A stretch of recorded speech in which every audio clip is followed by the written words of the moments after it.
beginning her career at Chase Manhattan Bank in their esteemed management development program. Wow, this is really starting out auspicious.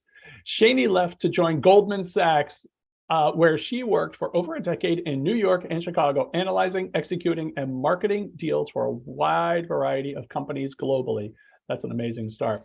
After leaving Wall Street, Shani was the first general manager of media startup Plum TV in Vail, Colorado, where she was challenged to outdistance an entrenched competitor. The station was a finalist for the Best Emerging Business Award by the Vail Chamber and Tourism Bureau. In its first full year in business, her next role was 5 years as COO/CFO of an entirely virtual international marketing firm. The expertise Shani developed, what's that? Before COVID. I was gonna say that before COVID. I didn't know what the timeline was, but yeah, before COVID, entirely virtual international marketing firm. You see, we only get the best here. Trendsetters, futurists, yes. The expertise Shani developed managing that highly distributed workforce is greatly sought after by those leading flexible, virtual, and multi-generational teams. In addition, Shani is an adjunct instructor of culture and people for the grant-sponsored Goldman Sachs 10,000 Small Businesses program, as well as a guide for Chief, a private membership network focused on connecting and supporting executive level female leaders. Sorry, Scott, we can't join. We are not female. She is also the author of The Better Boss Blueprint and host of the Leader Shifter Show podcast. Ladies and gentlemen, Shani Magosky.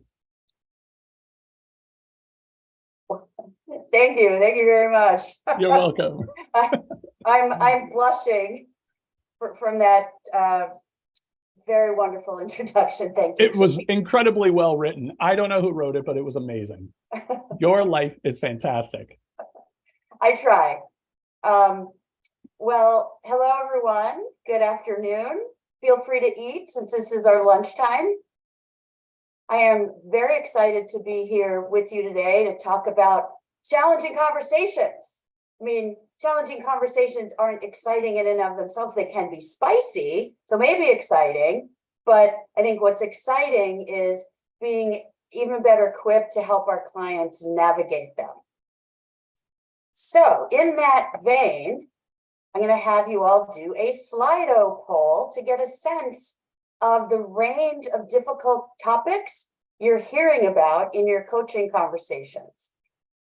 Either take a screen or take a picture of the QR code with your phone to access the poll, or go to slido.com and key in that code, and you'll be able to select as many options as you want. I know the poll is long. It's designed to be because there's a lot of crap happening in the workplace today. So I'll shut up and give you a couple minutes to answer the poll.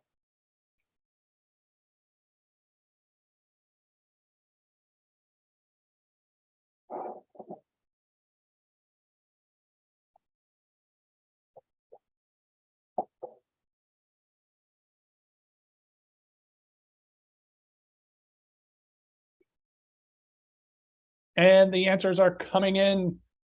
In the lead, we have back to office conversations, performance conversations, increased workloads because short staff, conflicts on team, and burnout.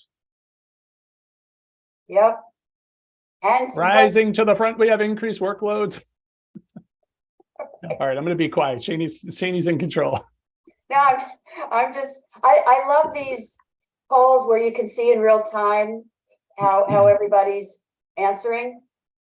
Okay, so there's stay up to the top so we can see who's in the lead. I can't control it. Burnout is number one, commanding the lead by 3/4 of a length. Actually, 3 lengths. Yeah, exactly. It's like a horse race. Burnout. Exactly. You guys need to move to Kentucky. That's right. Yeah. And here comes burnout around the corner. No or low raises is nowhere to be found. Performance conversations quickly falling off. Yeah. Is that it? You guys are done? Who will catch up to be in second? Will it be no or low raises or performance conversations? A long shot is the layoffs. Okay, anyway. Yeah, and my horse was news of no promotion. So I was Dead last. Yeah, always. And listen, while this talk is clearly geared towards executive coaching, the concepts in here are relevant for any coaching niche. As you'll see when I introduce what GRIP stands for. And even if your clients aren't leaders that are having to lead the conversations about layoffs or back to office, your clients are on the receiving end of this kind of news, right? And they need to be able to engage in the conversation from their perspective as well. With that in mind, all the rage now, we think ChatGPT is going to replace everything human, but guess what? They cannot help us with these awkward conversations. So what do? A tool that I have developed for my clients that I use myself because I eat my own cooking is called the GRIP model, as in get a grip on yourself and on your planning before you have conversations that have high stakes, opposing opinions, strong emotions, or any other conversation you think will be awkward or difficult, either for you to initiate or for the other person to be on the receiving end of. So the goals for today, real simple. I'm going to teach you what I think, and some of my clients think is a very simple and effective framework to support our coaching clients, again, whether they're leaders or just non-leaders who are having these challenging conversations, help equip you with a list of coaching questions to make coaching these topics seamless, and you're going to get to practice a challenging conversation that you need to have in real life. So that's the agenda for the rest of our time together. I'm going to tell you what GRIP stands for, because it's not only like a funny, like, hey, get a grip, it's also an acronym. And then I'll go into some detail with best practices, and we'll start to talk about coaching questions. So G stands for goal, just like we want to start any coaching conversation, like, hey, what do you want to talk about? What do you want to get out of this conversation? And this is for planning the conversation, just to be clear, okay? So GRIP is a model that we use to prepare for the conversation in advance. And why do we want to prepare in advance? Because if we don't, the conversation will attack us when we don't want to have the conversation, right? When it's not a good time, when our head isn't in the right place, and then we're going to be back on our heels and not showing up at our best to have these conversations. And again, that's either as a receiver or recipient. So goal is, hey, if I'm initiating this conversation, what do I actually want to achieve with this conversation? Response is a cue to think through what responses you think you're going to get from the other person, right? You know them. How do they typically react when challenged or hearing difficult news, or when they become insecure? Whatever you think the reaction is. Do they clam up? Do they get closed body language? Do they get sarcastic? Do they get blamey? Right? I mean, what do they do? Okay, so we want to plan for those reactions by thinking about how you're going to react to their reactions. Okay, and that's really important because we want to, again, be prepared and not have to think too much on our feet, because they're bound to throw us some curveballs, and we're going to have to think on our feet for those. And for the obvious responses, let's go ahead and have our talk track ready. I stands for influence, and this is all about the with them, what's in it for me. And I expand on that to be like, hey, what's in it for everyone, for this conversation to be resolved to everyone's satisfaction? Because it's typically not just the two people having the conversation, it's usually broader than that.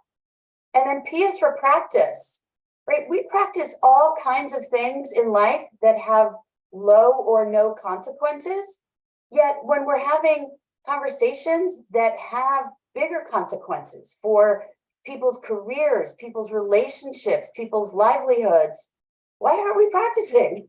Right? Like, it always befuddles me. And maybe because I was not a bridezilla, I eloped. So maybe it's easy for me to say, I don't get wedding rehearsals, right? All people are doing is walking down an aisle with someone in their arm or whatever, right? So how much practice does it really take? Yet it's like this huge to do, right? To have a wedding rehearsal. And anyway, you know what I'm saying? There's plenty of things in life that we take time preparing for, yet a lot of times these difficult conversations just happen and we're not prepared. So one of my warnings is let's not have that happen to us or our clients anymore. Okay, a little bit more granularity on each one of the steps. G is for goal and tips when you're coaching your coachees through this. One of the 7 habits of highly effective people you'll probably recognize in the first bullet, begin with the end in mind. And super important, have them be aware of any stories that they might be making up as they prepare, right? And this is so much of what we do as coaches, right? Is to help people understand where they're creating their own drama, right?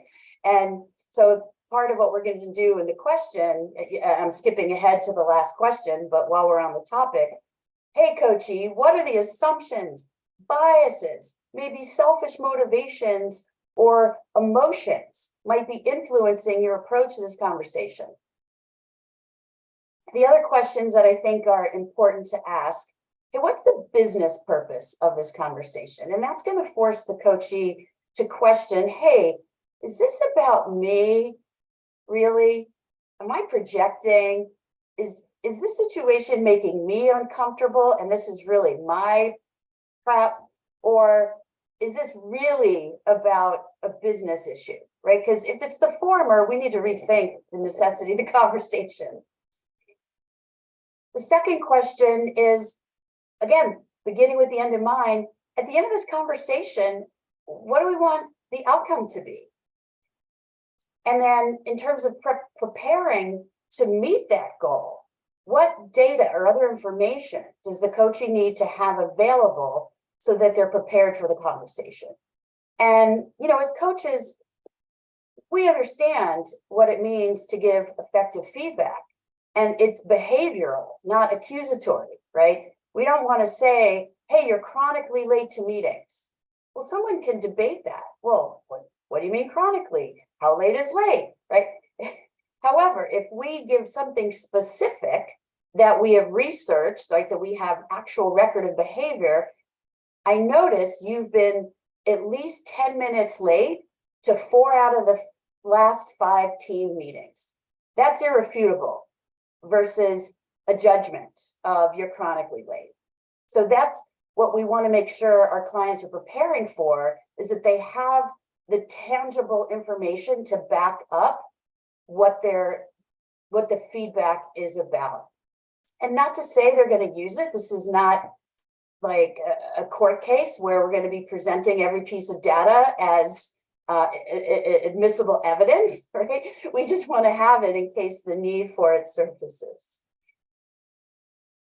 Any other questions that come up for you as coaches to help your clients establish a goal for a difficult conversation? Because certainly these 4 questions are not the only ones that you could ask. What came up for me in your first question, the business purpose of the conversation, is that, which I think maybe is because it's happened quite a few times for me, is I think you'll find that if you have a business purpose, if you find another purpose or something else that is going on there, like you said, I wonder if there's still a relevance to a conversation. It could just be a reframing rather than maybe not have it, right? So like a reframing of what the purpose is of the conversation. Is that Yes. also? Let me give you an example of what's going through my head as I process your question. And you tell me if this is what you had in mind. So let's just say, so I used to do a lot of work with Nespresso, and they have a lot of retail stores. And a problem that managers often had to address with their people were dress code infractions, like you are a barista in an espresso location, you have to wear a certain uniform. And one of the specific dress code violations that I coached a leader through was someone just refused to wear socks, right?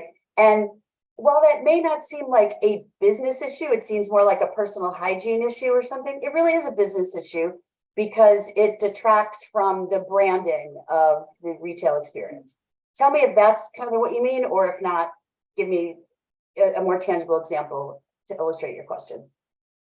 Yeah, no, I think that goes to, there is a business purpose. And I think, Ooh, I think we lost her. Oh no. You're on mute now. yeah. I think it's fine. I think that's along the lines of what I was thinking. I think there are some things that maybe as you look at that question and you answer it, it might reveal that there's something else. When something isn't that black and white, which certainly in my line of work, things were not always that black and white. Yes, there is a purpose here, and there's maybe something you need to discuss with somebody in relation to achieving that purpose. But there could be many different ways of seeing how the person can get to that purpose, right? So 100%. So yeah, absolutely use that coaching competency of curiosity to help the client drill down into, okay, because I think what you're saying is the problem isn't always the problem, right? There's something beneath the problem. Yeah. So have the coach get more curious. So, okay, that's the business problem, go deeper, like almost like a root cause analysis so that they have a broader thing. And if they don't know, then that's part of the conversation is help me understand what's happening underneath this behavior that I'm observing. And because coaches come to these conversations with empathy, right, they'll maybe open up a little bit more, and then we encourage them to exhibit those behaviors, the empathy and the curiosity when they're having the conversations themselves, which will, in a couple of the next steps, you'll see a little bit of that in the best practices. Thank you for the question. And it looks like we have a new participant, Sherry. We can't see you, but we see your name. So hello. I think Scott might have had a question too. Oh, Scott. Yeah, thanks for presenting on this. I think what maybe part of what you all were getting at just a moment ago was the last bullet point there about personal motivations. I think it's really important to get to the business purpose of the conversation so that you keep it objective, like you say, 10 minutes, more than 10 minutes in the last 5 out of 6 or whatever. But what could also be wrapped up in this is maybe the other party embarrassed them, shamed them, skipped over them, and somehow, they felt slighted, or, they wanted to get back at, or just because they didn't do what they said as the manager or whatever, maybe they're just filled with anger and they want to get some kind of revenge. And, that can all get mixed up in what's going on in the person we're coaching to have the difficult conversation. And so that I think that piece about personal motivations is so important to become, so that they become more self-aware as they approach approach a difficult conversation. So there's less reactivity and more, intentionality, if that makes sense. 100%. I love the distinctions that you're making, and it goes back to the tips on top of what are your stories, right? You got to get past those stories, and as coaches, it's a great opportunity for us to do some balance coaching or perspective shifting coaching, like put yourself in the other person's shoes, or what else is possible besides this story that you have. Okay, great.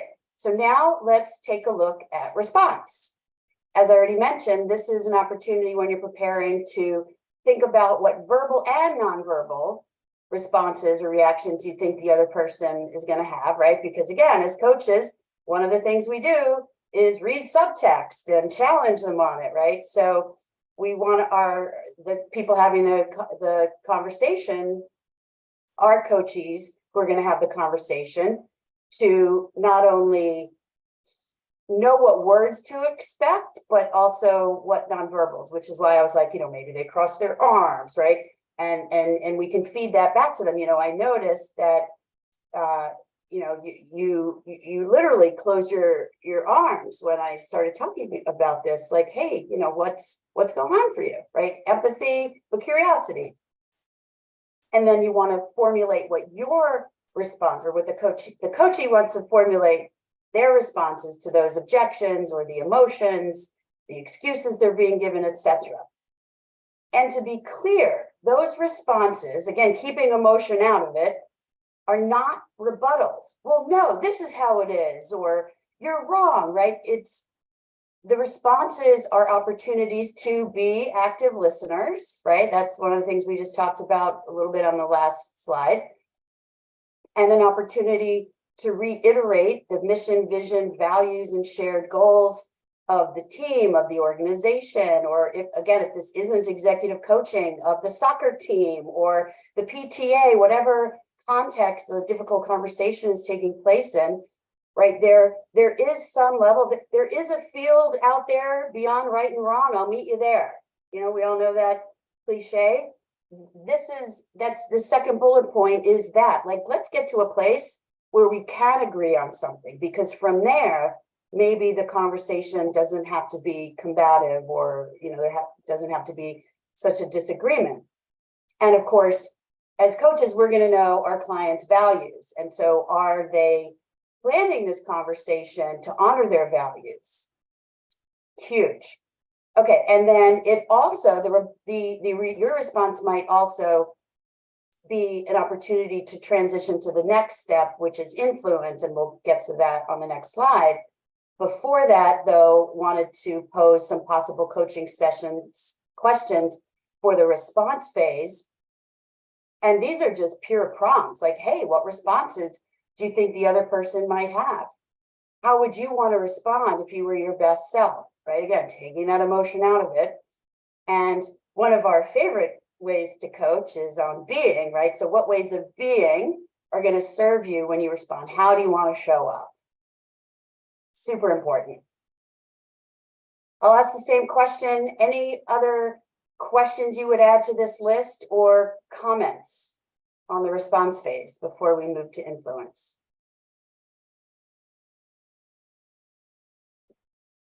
Okay. Influence. This is all about what motivates people. Could be extrinsic, could be intrinsic. And we want to make sure we're incorporating that.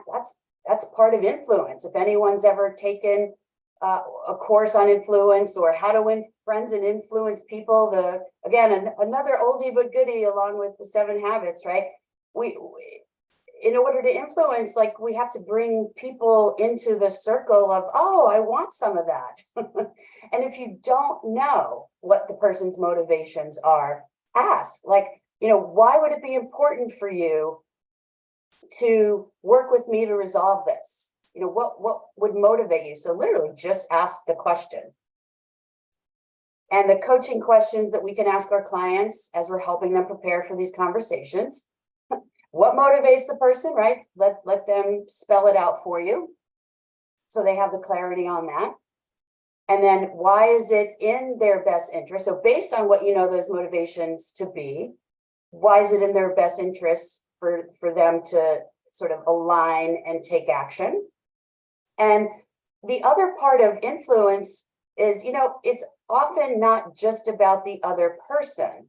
There's a domino effect to whatever the feedback is about, right? So it's typically not just the person, it affects the team, it could affect customers, it could affect neighbors, it could affect fellow students, again, trying to broaden the context beyond just the workplace. And a lot of times people who are doing well-meaning things that need to be addressed in a difficult conversation are often unaware of the consequences of their actions.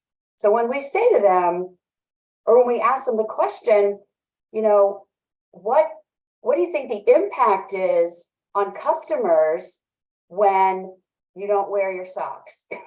Right? Or, you know, what's the impact on customers when you don't show up to meetings fully prepared, or right?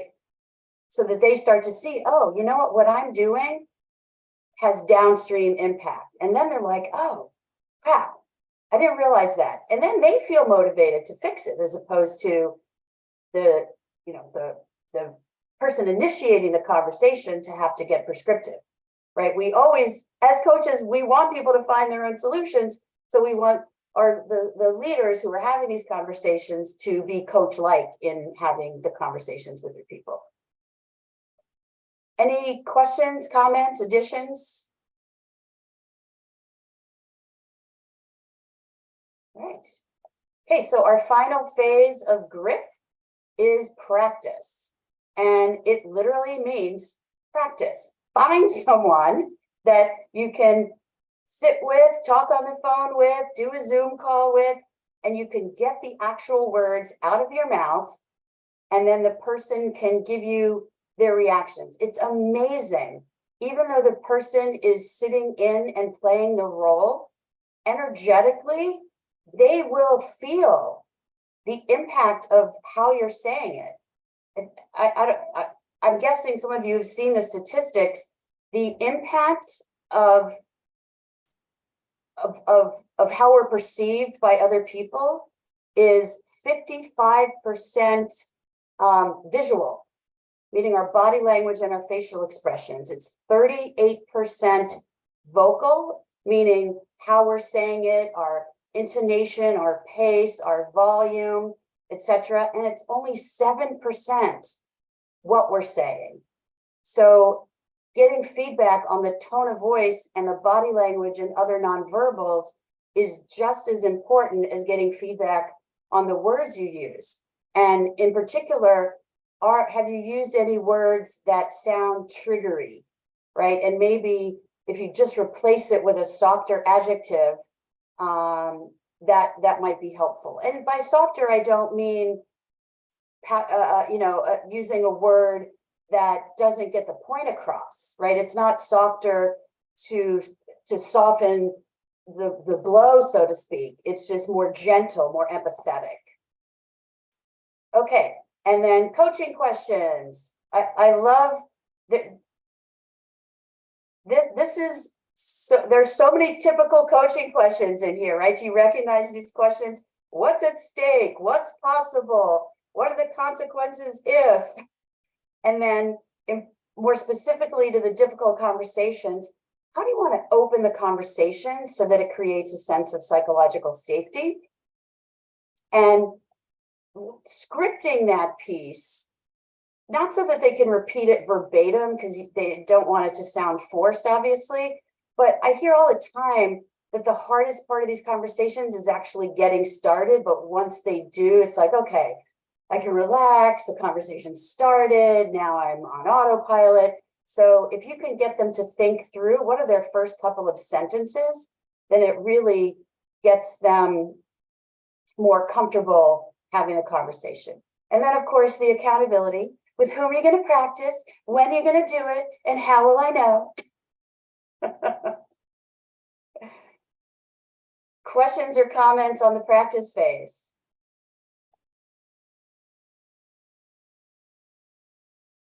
Okay. Well, then, we are going to do a lab activity. And so we're going to do breakout rooms in pairs. You're going to get put in rooms. You're going to have 20 minutes total to go both ways, practicing and giving feedback on the difficult conversation you need to have. We'll give you more specific instructions on the next slide. But first, I want to paste this link into the chat room. It has the deck. so that you'll have the slides I just went through for reference on the stages of G.R.I.P and the coaching questions. Of course, you don't have to ask all the questions. You don't even have to ask any of the questions. Just ask the questions that feel authentic and natural for you. These are just guidelines, right? So hopefully everybody can open up the Google Doc. If you can't, let me know.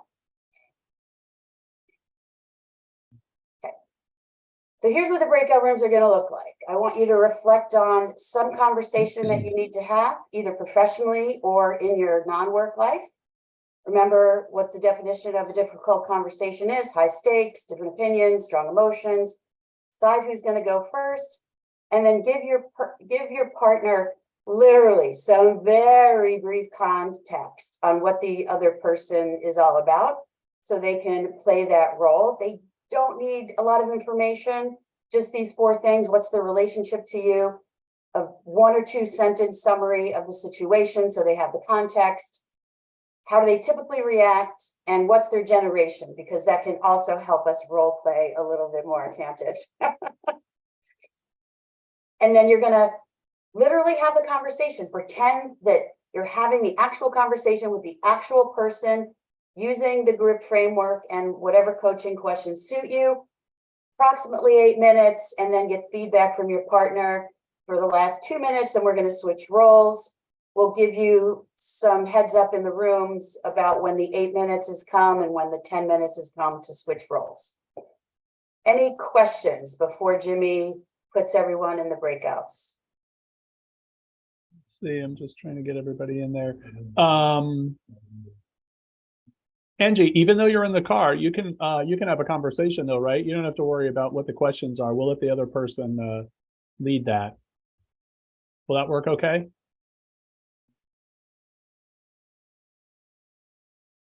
Angela? Let's see, I'm gonna look at the options while I'm waiting for a response. 10 minutes might be a little bit too long. How about I do 8 minutes each? Perfect. That's perfect. I want to make sure we get a chance to come back and talk about it a little Oh, bit. yes. You know what? With all the great questions, I'm a little behind on timing. Thanks for noticing. Yeah, absolutely. All right, Angie, pay attention because you're going to be in a room, but don't worry. All you got to do is listen for a little while, okay? All right, so yeah, everybody I can hear. I Okay, can perfect. listen, and I just don't feel like driving and talking, trying to think about what I'm gonna say. Okay, All so right, why well, don't you never put mind. I could Angela in the definitely room with listen 2 others? and give All right, feedback. I'm going to take you out then, and I'll go into the other room then. Sounds good? All right, let me. Well, if you put Angela in a room with 2 other people, Yeah, I'll Yeah. just go in. Okay, then she can just got it. listen, and then I there's can one go in a breakout. room and listen Yeah, to the okay. person and give her feedback is what I'm saying. Yes, I can do that. Okay. All right. I'll see you in a little bit, guys. Here, let me pause the recording. Duh. I don't know, but that was funny. Time out. Time Time out. out. That's it. Time out. Okay, so quickly, so I want to honor the time. How was the practice? What came up? What'd you learn?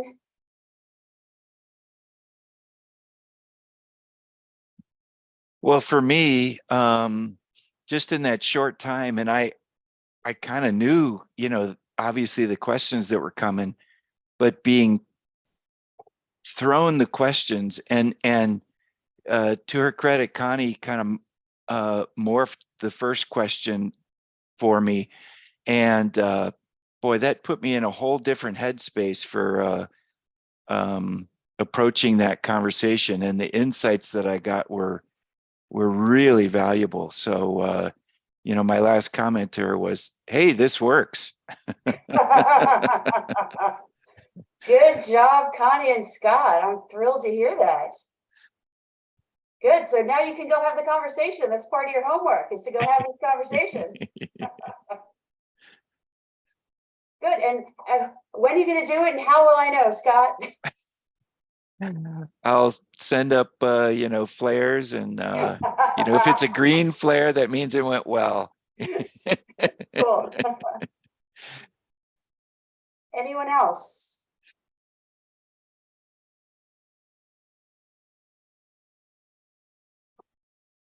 Anything that didn't work or that you would do differently?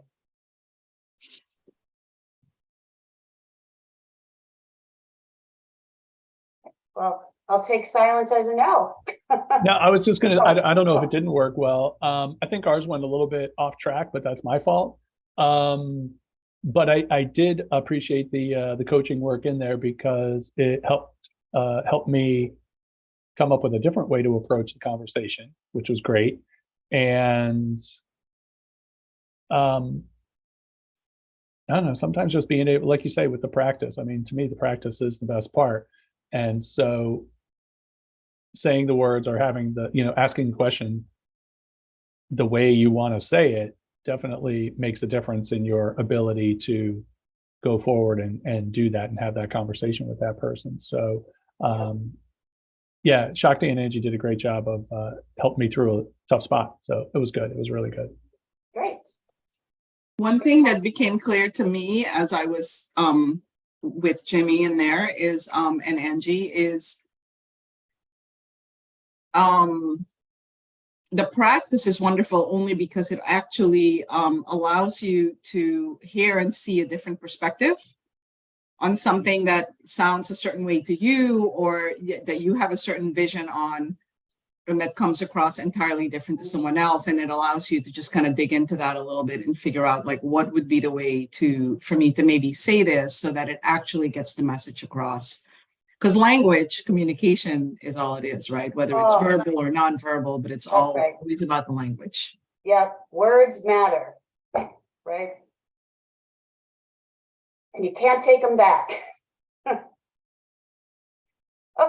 well, in closing, a reframe on difficult conversations, that conflict isn't bad, it's a sign that change is necessary. Hope that grabs you with some inspiration. Love to hear just quick takeaways if you have any, highlights, epiphanies, aha moments, the thing you're going to use most. Thoughtful process are the words that come to my mind. Good, thank you.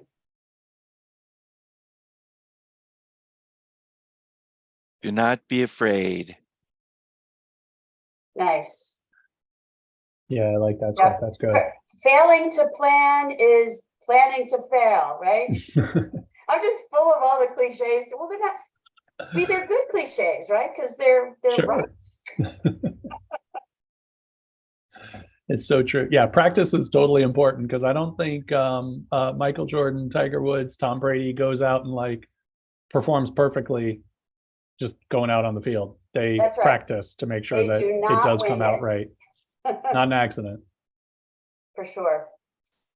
All right, and any last questions before we close out today?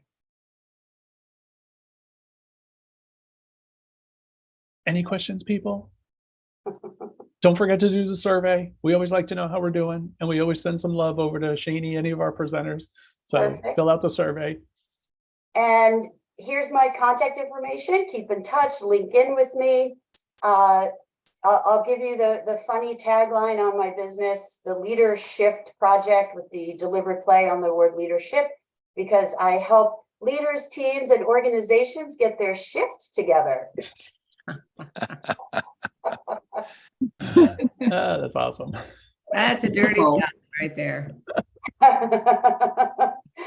Well, thanks everyone for your time and attention and participation. I really appreciate it. This was fun. Thank you, Thank you, Shani. It was Shani. beautiful presentation. Thank you so It much. was so good seeing you Appreciate again. that. Shani and I are longtime friends. We've known each other for like a dozen years, and Yeah. we haven't seen each other in probably a dozen years. That's right. But it's been great to stay in touch. Definitely, most definitely. Thank Thank you, you. everybody. Enjoy the rest of your day.